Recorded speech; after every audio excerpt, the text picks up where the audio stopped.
Commencer donc par ces quatre grandes formes d'intelligence collective. La première est probablement la plus ancienne, même certainement la plus ancienne, celle qu'on appelle l'intelligence collective en essaim. Alors vous n'avez pas un essaim de poissons ici, vous avez un banc de poissons, mais peu importe qu'on parle d'insectes sociaux, d'un nuage d'oiseaux, de fourmilières, de termitières, de grands troupeaux aussi qu'on peut voir. Vous avez un point commun dans cette intelligence collective, le fait que vous avez un grand nombre d'individus et peu individués. Peu individués dans le sens où leur marge de manœuvre s'avère très restreinte. Une fourmi, une ouvrière, elle sait faire un certain nombre de choses, elle ne fera jamais autre chose que ce pourquoi la vie l'a programmée. Nos poissons ici, chacun suit le reste et chacun a un comportement, une marge de manœuvre finalement assez restreinte. Et pourtant, au niveau émergent, on a une entité, un collectif qui peut s'avérer très intelligent. Une fourmilière, ça a une intelligence en tant qu'animal social, en tant que collectif, extrêmement élaborée. Je veux dire, depuis quand même des centaines de millions d'années, ces animaux sociaux s'adaptent, ont passé toutes les grandes transformations climatiques, écosystémiques. Elles existent encore et peut-être qu'elles vont même nous survivre. Donc ça nous montre qu'il y a déjà des formes d'intelligence qu'il ne faut pas confondre avec la nôtre mentale rationnelle, mais d'autres formes d'intelligence qui existent et qu'on voit bien entendu dans la nature, avec notamment cette première forme-là. Alors, j'ai une question pour vous déjà. À votre avis, cette forme d'intelligence collective en essaim existe-t-elle chez nous, les humains? À votre avis? À quel moment? Quand? Les manifestations. Ouais. Dans le choix de comment on s'habille, tout le monde, il y a des modes. Tout le monde va dans une direction. Dans les stades de football, Voilà. Vous le voyez sur l'image, par exemple le marathon de New York, où ça pourrait représenter une manifestation aussi. On a plusieurs dizaines de milliers de personnes qui vont faire un marathon, et là, on se trouve dans quelque chose d'extrêmement... Au niveau individuel, je fais le marathon, je vais pas aller au milieu, danser la valse, ou monter une entreprise. Là, ça ne va pas marcher comme ça. On a tous... je pense que beaucoup d'entre nous ont connu ça pas plus tard qu'aujourd'hui. Les embouteillages. Alors on se sent très frustré parce que nous avons une marge de liberté individuelle beaucoup plus grande qu'une fourmi ou qu'un poisson, et on se trouve dans cette petite boîte métallique qu'on appelle une bagnole, et avec une marge de manœuvre très restreinte. Et pourtant, au niveau émergent, on a bien une ville qui se remplit et se vide chaque jour. Essayez de planifier ça. Essayez de vous dire, tiens, on va faire une équipe de planification qui va tenter de contrôler comment Casa se remplit et se vide. Évidemment, on imagine la difficulté de la tâche. Donc vous voyez qu'au niveau émergent, il peut y avoir beaucoup d'intelligence, alors qu'au niveau individuel, pas forcément une grande marge de manœuvre. Voilà pour cette première forme d'intelligence collective, qui ne nous caractérise pas. On la connaît, on la rencontre, on la vit dans certaines circonstances, mais ça ne caractérise pas notre espèce. Notre espèce, nous, elle vient un petit peu du contraire de ça. Et je vais vous parler de la deuxième forme d'intelligence collective, qu'on appelle l'intelligence collective originelle. Nous venons de ça. Un peu le contraire, pourquoi? Parce que là, on a un petit groupe, mais d'individus très individués. Donc ça concerne la plupart des mammifères, par exemple, les singes, les éléphants, les félins, les dauphins, mais aussi certains oiseaux, par exemple les oiseaux migrateurs comme les oies ou les canards. Quand on les voit voler en V, en petits groupes, on a une forme d'intelligence collective originelle, et qui se caractérise par plusieurs choses qu'on va mieux comprendre si on va maintenant chez les humains. Là, j'ai une photo que j'aime beaucoup d'un groupe de jazz, et je voudrais vous demander... vous voyez quoi dans cette photo? Vous ressentez quoi? Qu'observez-vous dans cette photo? Là où on peut vraiment aller dans de l'empathie. Vous avez dit un mot cohérent. Cohérent, oui. Synergie. Synergie, oui. Coordination, ça. Oui. Un peu de liberté aussi. Oui. Beaucoup plus de liberté que dans notre banc de poissons. Hein? Ouais. Quoi d'autre? Spécialisation. Ah, spécialisation, effectivement. Ce qu'on n'avait pas dans notre banc de poissons, ou même dans une fourmilière. Enfin, il y a des millions ou des milliers d'ouvrières ou de guerrières, mais il y a quelques rôles, mais il n'y a pas des spécialisations comme ici. Ouais. Quoi d'autre? S'exprimer aussi. Ouais. Affiliation. Dans quel sens? Ils sont Oui, tout à fait. Alors il y a plein de choses justement qu'on peut voir et commenter sur cette photo que j'aime vraiment beaucoup. Déjà on sent l'émotion des musiciens, hein, on voit comment ils vivent leur truc, on voit bien qu'effectivement chacun a un rôle spécifique déjà. On voit bien que chacun se trouve connecté à tout le monde, même la pianiste qu'on voit de dos, elle sait très bien qui fait quoi. D'accord ? Donc il y a de la transparence, première chose. Et puis il y a une propriété encore plus importante. Je vais vous dire un mot technique, j'en dirai pas trop ce soir, mais qu'on appelle l'holoptisme. Holoptisme du grec holos, hein, holistique, le tout, et optisme, voir le tout. En fait, ce qui fait, je reviens en arrière, ce qui fait la qualité d'un joueur, on pourrait penser à une équipe de sport aussi, ou d'un musicien, tient à deux choses. La première, évidemment, sa qualité technique, comment il joue son instrument, comment il joue le ballon, etc. Et la deuxième, sa qualité d'holopticien ou d'holopticienne. Ça veut dire comment il a appris à se représenter le tout, et grâce à cette représentation du tout, du groupe, du nous, eh bien, il ou elle sait quoi faire. Avons-nous ici, par exemple, une chaîne de commandement ? Ça veut dire un patron qui dit à un subordonné, qui dit un subordonné, qui dit un subordonné. On n'a pas ça.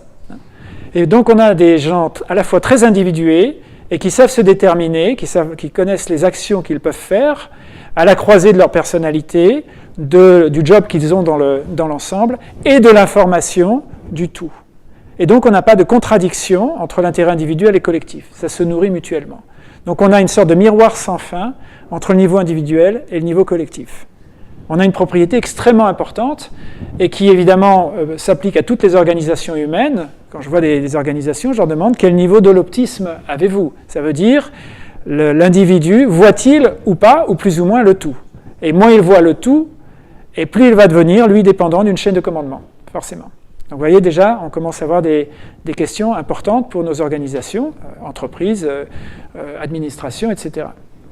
Voilà pour l'holoptisme. Et pour vous donner un exemple dans un autre domaine, le foot par exemple, vous allez voir que des joueurs entraînés, on va le voir sur des représentations ici, ont vraiment un sens du corps collectif. Leur entraînement, justement, on les entraîne bien sûr à jouer techniquement, mais on les entraîne à devenir de bons holopticiens. Et le meilleur holopticien ne se trouve pas sur le terrain, mais à côté, il s'agit du coach. Lui, il voit bien l'ensemble. Et il va commenter, il va gueuler même parfois pour dire aux uns aux autres quoi faire pour continuer à développer ce sens qui dépasse l'individu. Et on voit bien que chaque joueur joue à la croisée de sa personnalité, son individualité, de son job, ailier droit, centre, etc., et en même temps du tout, hein, de la perception du tout qu'il a. On a parfois des joueurs, des très grands joueurs qui ne représentent pas les meilleurs joueurs techniques, mais ils ont un tel génie du tout que ça en fait de très bons joueurs. Hein. On le sent bien. Voilà. Voilà pour cette intelligence collective originelle. La deuxième est donc une question pour nous maintenant. Quelle limite elle a, cette intelligence collective originelle ? À quel moment ça ne va plus marcher ? Le nombre déjà. Eh oui. Alors, il y a des tas de trucs qu'on peut aborder qui vont nous parler plutôt d'une pathologie. Mais tout collectif peut avoir une pathologie. Un banc de poissons peut avoir une pathologie. D'accord ? Donc, mais là, je parle vraiment de limites intrinsèques. La première, effectivement, sur les deux, la première, le nombre. On ne connaît pas de sport où il y a 50 joueurs. On ne sait pas faire. Pourquoi ? Parce qu'on n'a pas les structures cognitives pour gérer ce niveau de complexité. On a développé, l'évolution nous a donné des structures pour aller 8, 12... 15, dans le cas d'un sport ou de quelque chose de rapide, ou de la chasse, ou de choses comme ça, peut-être plus pour un village, parce que ça va plus lentement, peut-être 50, mais pas 5000, ou pas 500, il n'y a pas une limite, franche. Donc première chose, le nombre. Et deuxième, la distance. Il faut qu'ils restent tous en perception sensorielle, ici et maintenant, dans l'espace-temps. Un groupe de loups ou de félins qui chassent, restent en perception sensorielle sur le terrain de chasse, ils savent où chacun se trouve. Si on perd le contact sensitif, eh bien, on perd la capacité de l'optisme, on ne voit plus ce qui se passe, et donc on atteint la limite de ce type d'intelligence collective. Donc cette intelligence collective, elle marche pour des petits groupes en présentiel. Ça veut dire vraiment les uns avec les autres. Si ça grossit, alors quand un clan de lions, par exemple, grandit, il se passe quoi dans la nature ? Ouais, voilà. Alors il y a des bagarres, et des bagarres qui donnent lieu à des sémages, en fait. Hein. Deux grands mâles vont partir, aller capturer quelques femelles d'un autre clan, et on a un troisième clan, par exemple. Hein. Ce que l'humanité a fait aussi pendant très longtemps, elle a essaimé. Ça veut dire que lorsqu'un clan ou une tribu devenait trop importante, eh bien, ça essaimait et ça a commencé à grandir. Et puis, il y a eu l'arrivée de l'agriculture, et là, on a assisté à une explosion démographique, alors étalée sur beaucoup de temps, sur des siècles, mais à l'échelle de l'évolution, ça allait très, très, très, très vite. Une explosion démographique et une explosion de complexité. L'humanité a rencontré sa première grande crise systémique il y a des milliers d'années, on l'a un peu oublié, mais tout simplement parce que donc, des villes ont commencé à apparaître, la spécialisation du travail aussi, des tâches de plus en plus complexes. Et dans ce monde-là, en pleine émergence, la technologie orale, l'oralité ne suffisait pas. Les traditions orales ne suffisaient plus. Pourquoi ? Parce que dans l'oral, ça marche quand on se trouve là comme maintenant, ici et maintenant, dans le même espace et dans le même temps. Il a donc fallu que, donc soit ça restait, ça stagnait, voire même ça s'effondrait, soit il y avait une sorte de saut quantique qui se faisait, et ce saut a eu lieu grâce à l'arrivée d'une innovation absolument incroyable, et laquelle, à votre avis ? Et voilà, l'écriture. Pourquoi ? Parce qu'avec l'écriture, eh bien, on peut transporter et dans l'espace et dans le temps le signal. Et ça libérait tout d'un coup les organisations humaines sociales, parce que le signal, l'information, le contrat, la loi, l'information en général, pouvait se transmettre très loin dans l'espace, se dupliquer également, et puis s'entendre ou se percevoir dans un autre temps aussi. Là, si je vous parle maintenant, ça va se faire maintenant, oralement. Ça va s'arrêter. Ou alors on le met sur un support et on le duplique.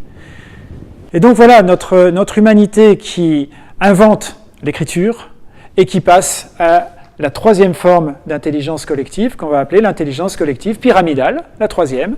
Pyramidale, pourquoi ? Eh bien parce qu'elle a des caractéristiques pyramidales, à savoir pouvoir centraliser, première chose, division du travail, une très grande division du travail même, chaîne de commandement, hein, donc on transmet un ordre qu'on va fractionner en différentes sous-tâches qui vont elles-mêmes transmettre des ordres pour fractionner en différentes sous-tâches et ainsi de suite. Donc je répète, pouvoir centraliser, division du travail, chaîne de commandement, et on va aussi avoir l'arrivée de la monnaie et d'un type spécifique de monnaie qu'on appelle les monnaies rares. Les monnaies rares, et ça je pourrais revenir dessus, mais qui font, vous allez le comprendre assez instinctivement, la rareté catalyse les hiérarchies. La rareté, si j'ai beaucoup de choses, je vais pouvoir créer un mécanisme de dépendance, et ainsi de suite. Je vais revenir dessus après si vous voulez, mais en tout cas, on verra toujours apparaître un système de monnaie qu'on appelle techniquement, dans le jargon en économie, ce qu'on appelle des monnaies rares, avec des mécanismes de rareté induits. On observera aussi toujours dans ces formes de pyramides sociales, donc des castes ou des classes sociales. Ici, dans ces premières civilisations, puisque ça donne naissance aux civilisations, on voit tout en haut souvent un dieu vivant, un empereur tout-puissant, absolument omnipotent, de droit divin la plupart du temps, un inca, etc. Donc, et puis en dessous, on voit la haute prêtrise ou la haute noblesse. Et puis encore en dessous, on va trouver plutôt les marchands, les artisans. Et encore en dessous, on va trouver les gens de la terre, éleveurs, agriculteurs. Et puis tout en bas, on va trouver une classe sociale, taillable et corvéable à merci, les esclaves, les intouchables, les prisonniers de guerre, etc. Et ça, on le retrouve dans toutes les civilisations, qu'il s'agisse de civilisations mésopotamiennes, chinoises, égyptiennes, précolombiennes, on retrouve tout ça dès qu'on a le début de ces grandes organisations à intelligence collective pyramidale. Alors évidemment, ça a évolué aujourd'hui, mais les fondamentaux restent les mêmes. Nous avons toujours des classes sociales, nous avons toujours des pouvoirs centralisés. Si je le représentais aujourd'hui dans une organisation plus actuelle, une entreprise par exemple, eh bien, vous allez voir, par exemple, un comité de direction ici, vous voyez, les petits points représentent des personnes qui fonctionnent en intelligence collective originelle. Un comité de direction, par exemple, on se voit physiquement, on se rencontre dans des salles de réunion. Et puis, vous aurez en bas, un petit peu plus bas, des départements, et puis éventuellement ici des services, et des unités, et ainsi de suite. Une administration, même chose. Un État, vous allez avoir un président et un conseil des ministres, et puis vous aurez des ministères, etc. On retrouve dans les églises, les armées, les grandes entreprises, moyennes et grandes entreprises, les administrations, les États, tout ce qu'il y a de moyen ou grand, on va retrouver cette forme d'intelligence collective dite pyramidale. Alors bien sûr, j'ai simplifié, si j'ai schématisé, il y a beaucoup plus de liens entre les gens que ça. Telle personne ici joue peut-être au tennis avec cette personne ici, qui a eu un mariage avec celle-là, et ainsi de suite. Il y a beaucoup de liens, d'amitié, etc. Il n'empêche que le schéma fondamental de l'intelligence collective pyramidale se trouve là. Alors, l'évolution lui a donné naissance, et elle a réussi des choses époustouflantes, cette intelligence collective pyramidale.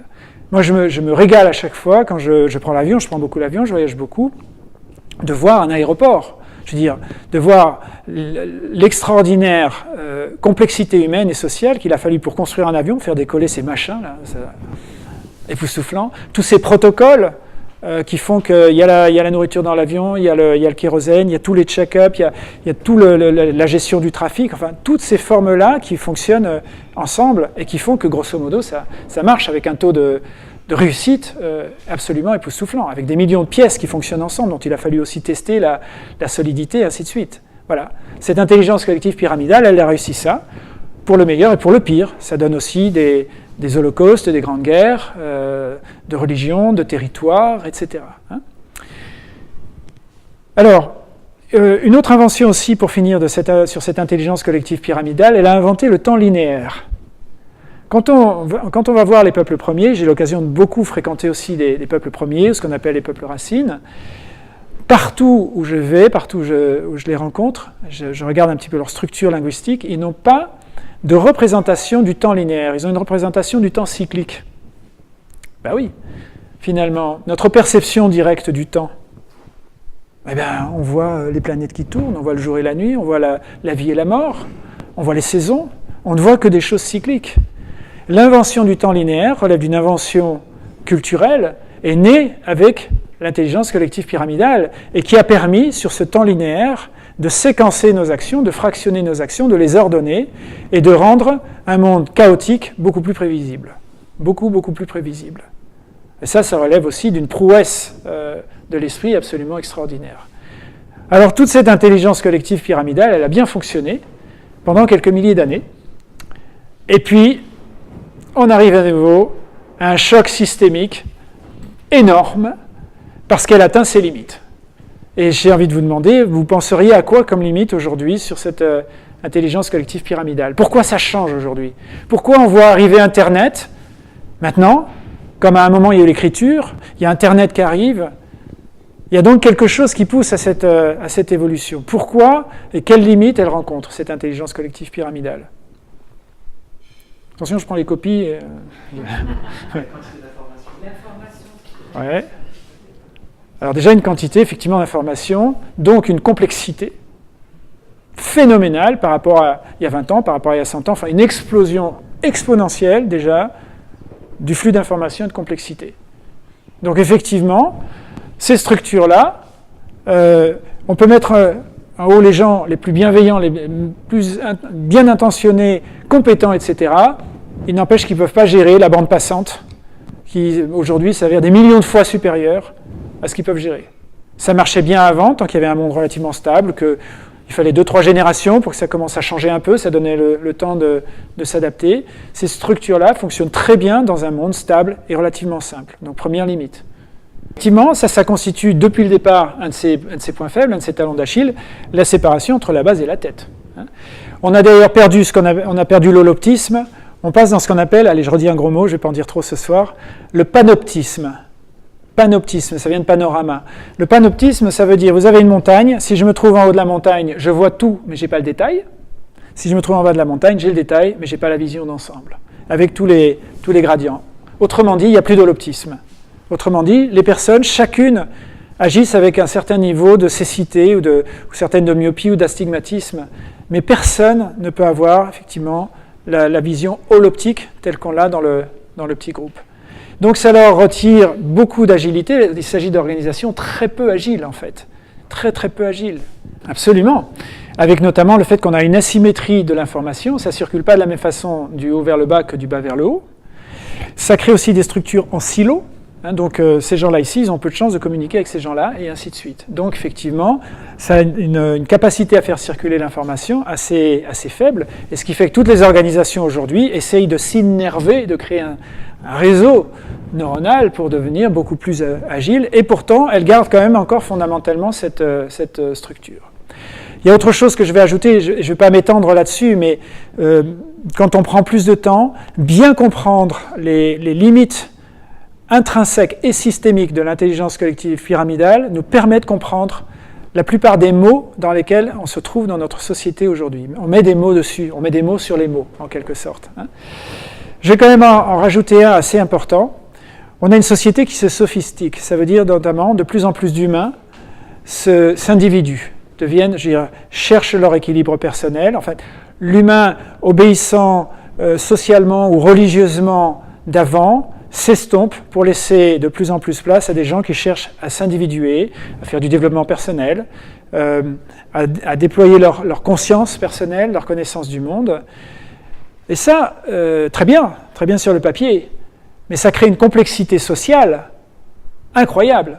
Et cette complexité sociale, ces organisations-là ne peuvent plus les gérer. Elles ont un mal fou à les gérer. Notamment la séparation entre l'être et le faire, qui s'impose dans ces organisations-là. Et quand les gens essayent de s'unifier, eh bien, ça devient des gens beaucoup plus imprévisibles. Il y a plein de limites sur cette intelligence collective pyramidale, et la voilà qui, justement, l'évolution qui arrive en route et qui nous amène à une transformation entre ce type d'organisation et celui-là. Alors, vous avez à gauche une représentation d'une organisation intelligence collective pyramidale, une grande entreprise, représentée différemment, pas sous forme de pyramide, mais vous pouvez voir instinctivement déjà qu'il y a des silos, il y a des parties qui ne communiquent pas entre elles, qu'il y a un taux de câblage finalement entre les personnes, même s'il a l'air assez important, relativement faible.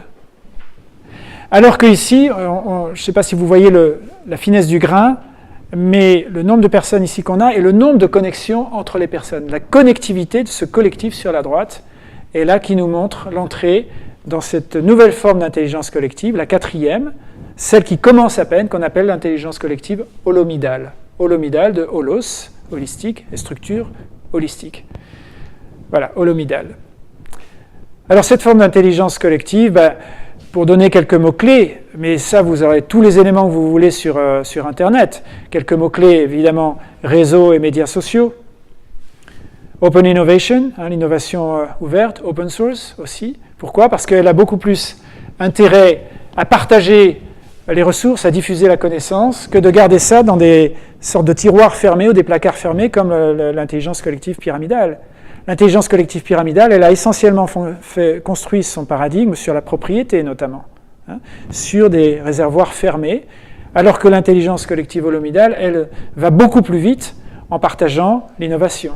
Ce qui va faire la performance d'une entreprise tient moins à son nombre de brevets, ça reste l'ancien monde, et à posséder des choses jalousement et de créer des monopoles. La véritable performance de l'entreprise de demain touche à son agilité, à sa capacité d'innovation. Et cette innovation va passer par l'ingénierie sociale, essentiellement. Ça veut dire la façon dont les gens fonctionnent entre eux. Aujourd'hui, il n'y a plus d'innovation technique sans innovation sociale. Et puis, évidemment, la naissance de tas de choses. Par exemple, l'économie de l'usage, beaucoup plus que de l'économie de l'objet. Par exemple, la naissance, et ça on va le voir dans les années qui viennent, de technologies post-argent. Alors là, je vais faire un petit stop là-dessus, et puis on va pouvoir entrer un peu plus dans